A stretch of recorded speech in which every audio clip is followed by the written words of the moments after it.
Hello dear student, मैं हूं मनीता अर्पण। Maths व मनीता अर्पण यूट्यूब चैनल में आपका स्वागत करती हूं। आज हम क्लास 10 का चैप्टर रियल नंबर्स को स्टार्ट करने जा रही हूँ, जिसमें आज हमारा इंट्रोडक्शन का वीडियो होगा, जिसमें आज हम सिर्फ जितने भी एक्सरसाइज रियल नंबर का दिया हुआ है उसके सारे इंट्रोडक्शन को, उसके सारे थ्योरम को इसमें बताएंगे, जिससे आपको एक्सरसाइज सॉल्व करने में आसानी होगी। तो चलिए हम इजी वे में सारे जो भी वो डिफिनीशन है वो सब हम क्लियर करते हैं।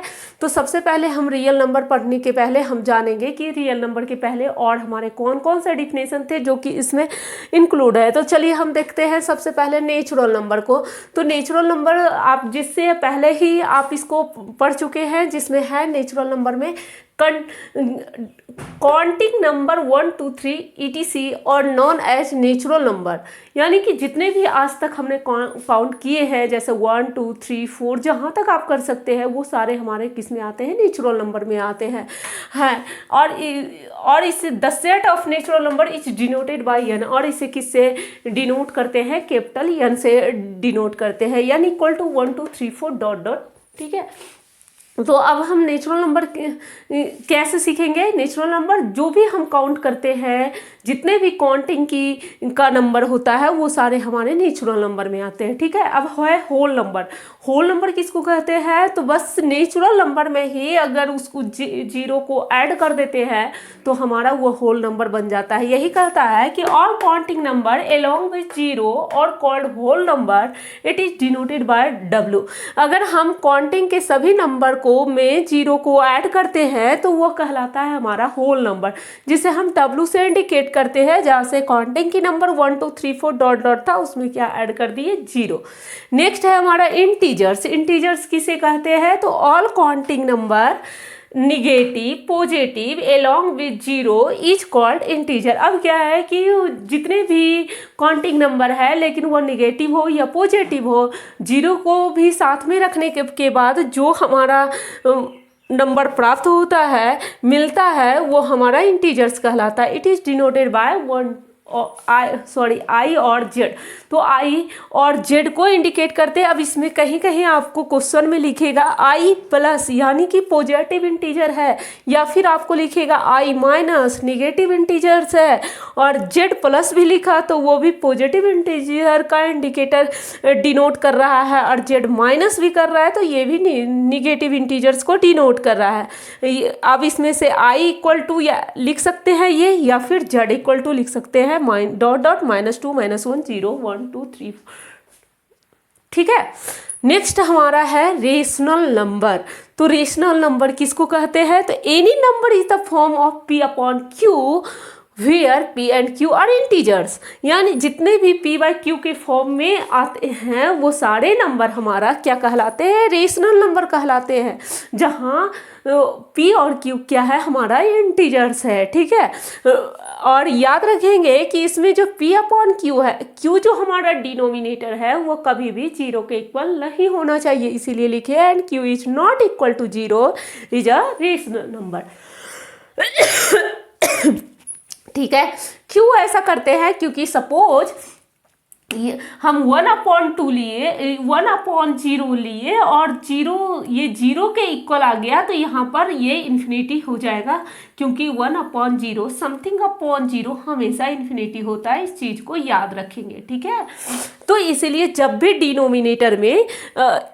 डिनोमिनेटर इक्वल के बराबर है, जीरो के बराबर है, तो वो हमारा इन्फिनिटी होगा। ठीक है, आप रेशनल नंबर क्लियर हो गया। अब चलते हैं इरेशनल नंबर की ओर। Irrational number, an irrational number is a real number that can not be written as a fraction और रेशियो ऑफ इंटीजर्स, यानी इरेशनल नंबर को इज अ रियल नंबर है जो कि हम लिख नहीं सकते फ्रैक्शन और किसमें? रेशियो में, जैसे √5 √2 √3 पाई डॉट डॉट, ये सब हमारा क्या है? इरेशनल नंबर है।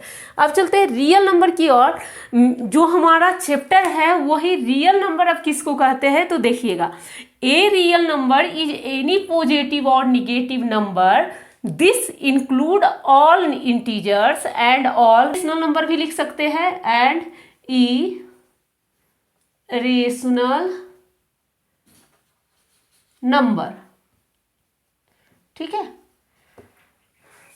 और जैसा देखिए, या फिर इसको दूसरे लैंग्वेज में लिख सकते हैं, real number are the union of both rational और इरेशनल नंबर, यानी रेशनल और इरेशनल नंबर के यूनियन को ही हम क्या कहते हैं, रियल नंबर कहते हैं, ठीक है।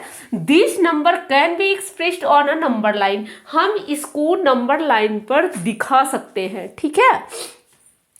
अब रियल नंबर को याद रखेंगे कि हम इसको किस तरह से डिनोट करते हैं नंबर लाइन पे, तो यहाँ 0, इधर -∞ और इधर +∞ होता है, +1 2 3 4, इधर ही जैसे 1/2 आ गया, कुछ भी ये सब रह सकता है यहाँ पे, और इधर भी क्या हो जाता है, या तो √2 रह सकता है, √3 कहीं भी रह सकता है, डॉट डॉट इधर -1 -2 -3 डॉट डॉट रह सकता है, ठीक है।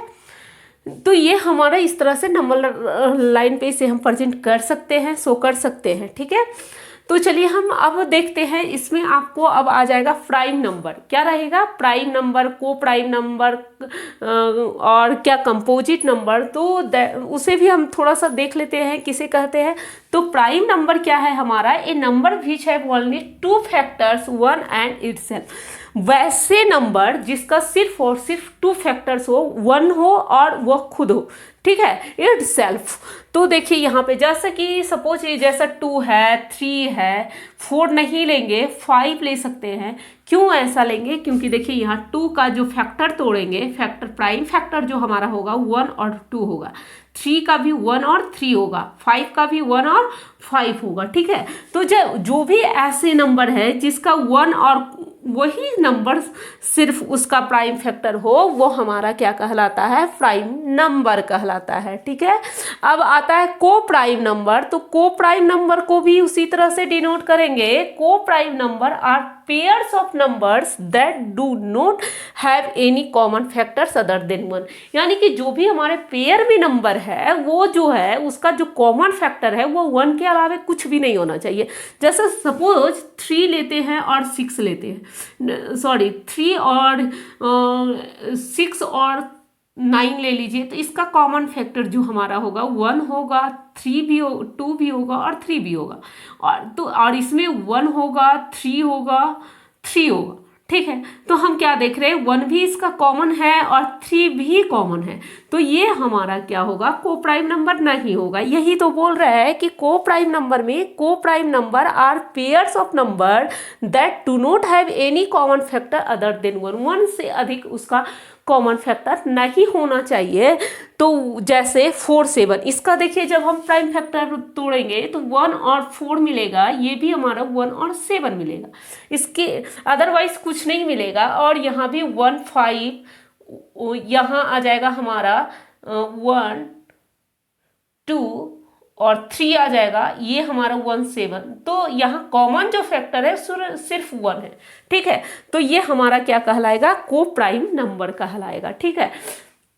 नेक्स्ट चलते हैं कंपोजिट नंबर में। कंपोजिट नंबर क्या होता है कि उसमें से 2 से अधिक भी फैक्टर हो सकते हैं। जितने भी ऐसा नंबर है जिसमें से 2 से अधिक भी फैक्टर होते हैं, मोर देन फैक्टर्स हो सकते हैं, वो हमारा क्या कहलाता है, कंपोजिट कंपोजिट नंबर कहलाता है। जैसे a number which have more than 2 factors is called composite number.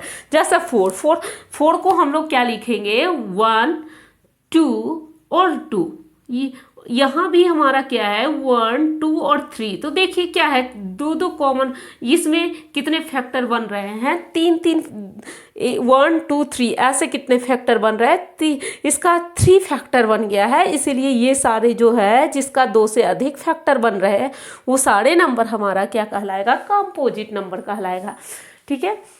यहाँ तक आपने समझ गया है। तो अब थोड़ा सा ध्यान देंगे कि इससे हमें क्या सीख मिलती है कि जितने भी रियल नंबर के अंतर्गत आते हैं वो हमारा सब है। जैसे सपोज मान लीजिए कि एक बॉक्स लिए हैं, एक बॉक्स में नेचुरल नंबर को भी ऐड कर दो, होल नंबर को भी ऐड कर देना है, और हमारा क्या है इंटीजर्स को भी ऐड कर देना है, और रेशनल नंबर को भी ऐड कर देना है, और इरेशनल नंबर को भी अगर ऐड कर देंगे, सबको एक यूनियन बना देंगे, तो ये हमारा क्या कहलाएगा, ये हमारा रियल नंबर कहलाएगा। क्या कहलाएगा, रियल नंबर कहलाएगा। ठीक है,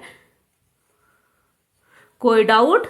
natural number, whole number, integers, real number, rational number, irrational number, सबको जब एक बॉक्स में बंद कर देते हैं तो वो जो हमारा टोटल नंबर का यूनियन बनता है वो हमारा क्या कहलाता है, रियल नंबर कहलाता है। ठीक है, नेक्स्ट चलते हैं हम लोग।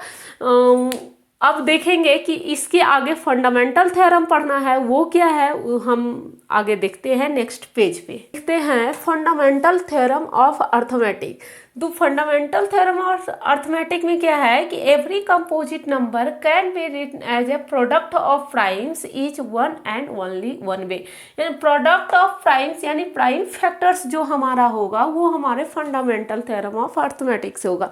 अब हम इसको प्राइम फैक्टर कैसे तोड़ देखेंगे। यहाँ अगर 56 और 168 दो नंबर दिया हुआ है, इसमें कोई भी नंबर लेकर बना सकते हैं। तो 56 है तो कितना हो जाएगा, 2 2 जा 4, 1 कैरी और 16 हो जाएगा। तो ये हमारा 8 2 जा 16 होता है। फिर 2 से 14 और 2 से 7, 7 1 जा 7। ठीक है, तो इसका प्राइम फैक्टर जो हमारा निकल कर आएगा वो होगा 2 इंटू 2 इंटू 2 इंटू 7 इंटू 1 को नहीं शो करते हैं, या फिर हम इसको लिख सकते हैं 2 पे पावर कितना, q इंटू 7, क्योंकि 2 जो है 3 टाइम्स है, इसीलिए 2 पे पावर q लिख सकते हैं। इंटू कितना हो जाएगा 7। तो अब हम नेक्स्ट देखेंगे 168 का, 168 का। तो 2 से ये होगा 8 और 4, फिर 2 से 2 4 जाए 2 2 जा 4, फिर 2 से 2 और 2 1 जा 2, फिर ये 3 से 3 7 जा 21। ये हमारा क्या निकल कर आ गया इसका 2 इंटू 2 इंटू 2 इंटू 3 इंटू 7। इसको लिख सकते हैं 2 पे पावर q इंटू 3 इंटू 7। ठीक है, अब हम इसको जो प्राइम फैक्टर्स है उसको यूज करके कह रहा है HCF and LCM using prime factorisation. हम प्राइम फैक्टर का यूज करके एलसीएम और एचसीएफ को कैसे निकालते अब सीखेंगे। चलिए आप लोग अच्छे से सीखते जाइए, हर पॉइंट को ध्यान से देखते जाइए। चैप्टर बहुत ही आसान लगेगा। इस चैप्टर का हर एक्सरसाइज आपको इजी वे में समझते हुए आ जाएगा। तो चलिए हम देखेंगे। अब एलसीएम निकालना है तो और किससे निकालना है, प्राइम फैक्टराइजेशन से। तो अभी हम वही डिजिट यहाँ पर वही नंबर लिए हैं जो कि पहले हम प्राइम फैक्टर निकाल चुके हैं। तो देखिए यहाँ पे 56 का जो प्राइम फैक्टर है वो हमारा है 2 इंटू 2 इंटू 2 इंटू 7, और 168 का जो प्राइम फैक्टर है वो हमारा है 2 इंटू 2 इंटू 2 इंटू 3 इंटू 7। तो इसमें एलसीएम जब निकालते हैं तो सबसे पहले हम देखते हैं कि 2 जो है वो कितने टाइम्स आया है, हाईएस्ट कितने टाइम्स आया है। तो 2 यहाँ 3 टाइम्स आया है और यहाँ 3 टाइम्स आया है, तो यानी 2 3 टाइम्स यहाँ लिख देंगे। ठीक है, उसके बाद देखेंगे कि जो हमारा 2 के बाद का जो डिजिट है वो हमारा 3 है, और 3 हाईएस्ट कितने टाइम्स आए, तो इसमें तो नहीं आए हैं लेकिन इसमें आए हैं 1 टाइम्स, तो यहाँ पे 3 लिख देंगे। ठीक है, फिर उसके बाद देखेंगे कि 7 जो है वो दोनों में है लेकिन कितने टाइम्स है, 1 टाइम्स है, तो यहाँ पे 1 टाइम लिख देंगे। ठीक है, अब ये जो हमारा मल्टीप्लाई करेंगे जो वैल्यू निकल के आएगा वो हमारा एलसीएम होगा। तो एलसीएम में क्या होता है कि हम दोनों का कॉमन फैक्टर भी लेते हैं और जो दोनों में नहीं मैच करता है वो भी डिजिट को हम लेते हैं।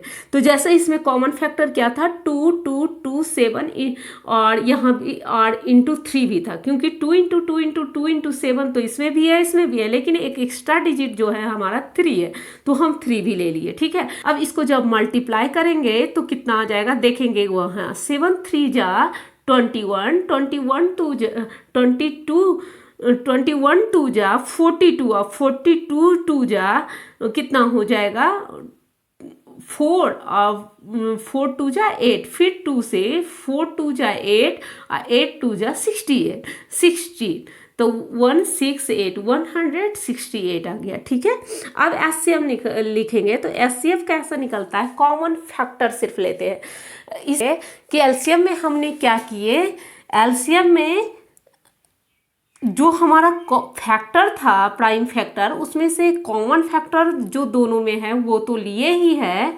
उसके बाद क्या किए, उसमें अदर भी जो डिजिट बच रहा था वो भी लिख लिए, दोनों में से किसी में भी वो अदर डिजिट वो लिखना है। लेकिन एचसीएफ में ऐसा नहीं है, एचसीएफ में क्या करेंगे, सिर्फ दोनों का कॉमन फैक्टर लेंगे। तो दोनों का कॉमन फैक्टर क्या है, ये दोनों में है 2 इंटू 2 इंटू 2 इंटू 7, तो 7 टू जा कितना 14, 14 टू जा कितना, सॉरी 7 टू जा 14, ठीक है, 14 टू जा 28, 28 टू जा कितना 56, ठीक है, ये हमारा आ गया क्या एचसीएफ। अब देखिए एक पॉइंट जो हमारा आता है, relation between LCM and HCF. अब यहाँ पे ये याद रखेंगे फॉर्मूला में, LCM into HCF equal to first number into second number.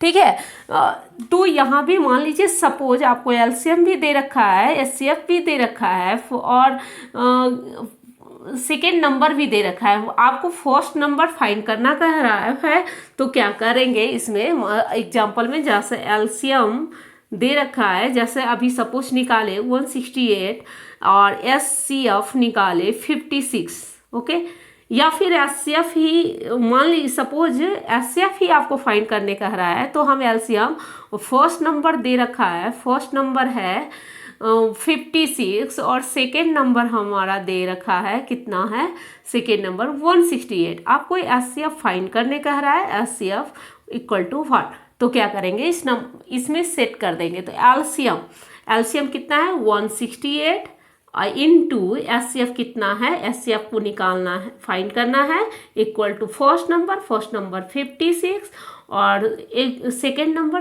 Number हमारा 168 था। ठीक है, अब यहाँ पर देखेंगे एचसीएफ इक्वल टू हो जाएगा 56 इंटू 168 अपॉन कितना, इधर मल्टीप्लाई में है, इधर दूसरे साइड शिफ्ट करेंगे तो ये डिवाइड में हो जाएगा, तो 168 आ जाएगा। ठीक है, तो ये हमारा क्या मिल गया 56 एचसीएफ, और जो देखिए आगे भी हमने निकाल चुके 56।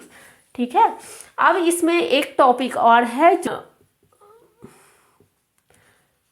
Proof that √3 is irrational. क्या बोलेगा, प्रूफ दैट √3 इज इरेशनल। तो इसमें क्या होता है, कंट्राडिक्शन मेथड से इसको सॉल्व करते हैं।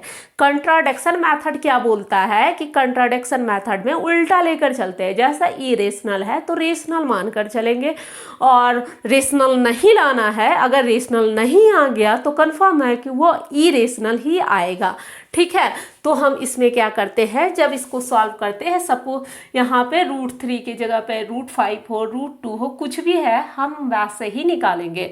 तो यहाँ पे लेट करेंगे, let us assume that √3 is rational.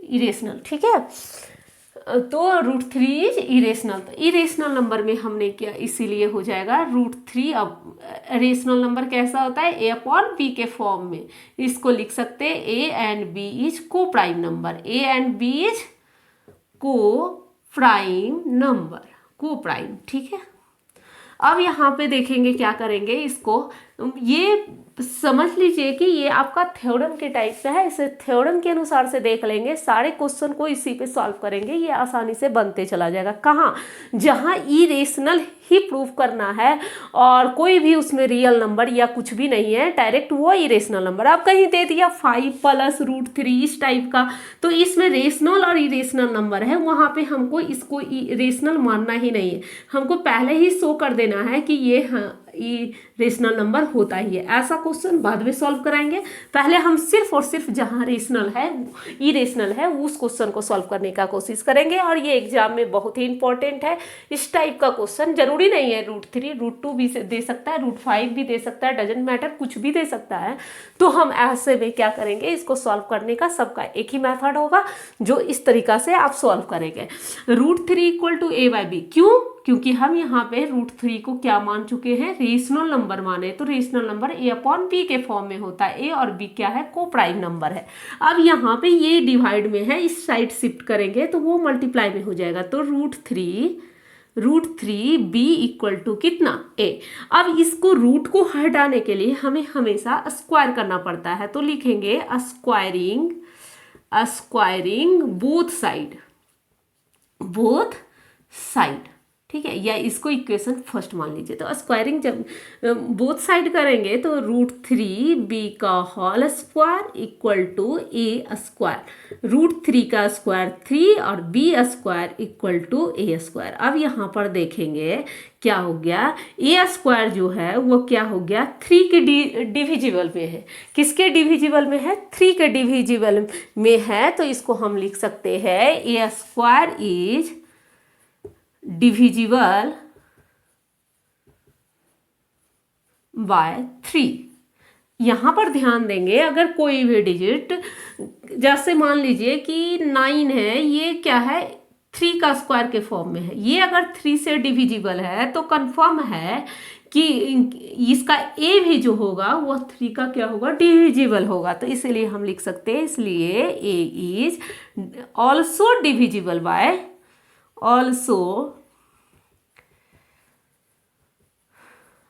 y कितना, 3, ठीक है। तो यहाँ पे इसलिए क्या कर सकते हैं, 3b² = क्या हो गया, a² लिख, तो ये a is also divisible by 3, तो 3a = कितना हो जाएगा, मान लीजिए कोई इंटीजर है c, a जो है 3 के मल्टीपल में कोई इंटीजर्स होगा, तो यहाँ लिखेंगे c इज इंटीजर्स, ठीक है। नेक्स्ट यहाँ पर देखेंगे कि a का वैल्यू आप पुट कर दीजिए किसी में, या तो इसको इक्वेशन फर्स्ट मान लीजिए, तो इसको 2 मान लीजिए, तो पुट कीजिए value, put a = 3c in equation second. जब सेकेंड में पुट करेंगे तो हमारा वैल्यू निकल कर क्या आ जाएगा, 3b² = a का वैल्यू यहाँ डालेंगे 3c का होल स्क्वायर, ठीक है। तो यहाँ पे 3b² = 3 का स्क्वायर कितना, 9c², 3 जा 9, ये b² = 3c² निकल के आ जाएगा, ठीक है। अब यहाँ पर देखेंगे क्या नहीं आ गया, c² जो है, b² जो है 3 का डिवाइड में है, ठीक है, क्योंकि जब हम इसको करेंगे तो b² / 3 = c² कर सकते हैं ना। तो यहाँ पर लिख सकते हैं क्या, यहाँ पे लिखेंगे b इज डिविजिबल बाय, या b² इज डिविजिबल y कितना, 3, सो b is also divisible by, divisible y कितना हो जाएगा, 3, कितना हो जाएगा, 3। क्यों, क्योंकि अगर b² 3 से डिविजिबल है तो कंफर्म है b भी क्या होगा, 3 से डिवाइडेड होगा। तो यहाँ पे ये हमारा क्या हो गया। अब देखिए क्या निकल कर आया, देखे a का भी कॉमन फैक्टर है, a का भी कॉमन फैक्टर 3 है, और b का, a और b दोनों का कॉमन फैक्टर 3 है, जो a और b दोनों को डिवाइड कर रहा है। ऑल्सो डिविजिबल बाय कितना हो गया, 3। तो a and b having common factor 3, a और b दोनों का जो कॉमन फैक्टर हमारा निकल के आ गया वो क्या हो गया, 3। तो ये जो है, इसीलिए तो कंट्राडिक्शन रूल क्या हो गया, this contradiction has arisen because of our incorrect exception that √3 is rational. तो यहाँ पे इनकरेक्ट कर दिया, क्योंकि हमेशा क्या होना चाहिए, ये रेशनल नंबर में कॉमन फैक्टर नहीं होना चाहिए, इसलिए यहाँ पर ये क्या आ गया, इरेशनल नंबर आ गया, इनकरेक्ट आ गया, रेशनल नहीं आ गया, तो इनकरेक्ट आ गया, तो कंक्लूड निकल कर क्या आ गया, इसका कि √3 क्या है, इरेशनल नंबर है। ठीक है, इस थ्योरम के साथ हमारा टोटल इंट्रोडक्शन इस चैप्टर का ख़त्म हो गया। अब हम इस पे क्वेश्चन को सॉल्व करेंगे। तो मिलते हैं एक नए वीडियो के साथ 1.1 एक्सरसाइज को लेकर। और आप लोग जितने भी देख रहे हैं अपने क्लास में, अपने दोस्तों में इसे ज़्यादा से ज़्यादा शेयर करें। और अगर चैनल पे नए हैं तो सब्सक्राइब करना नहीं भूलें। Thank you so much.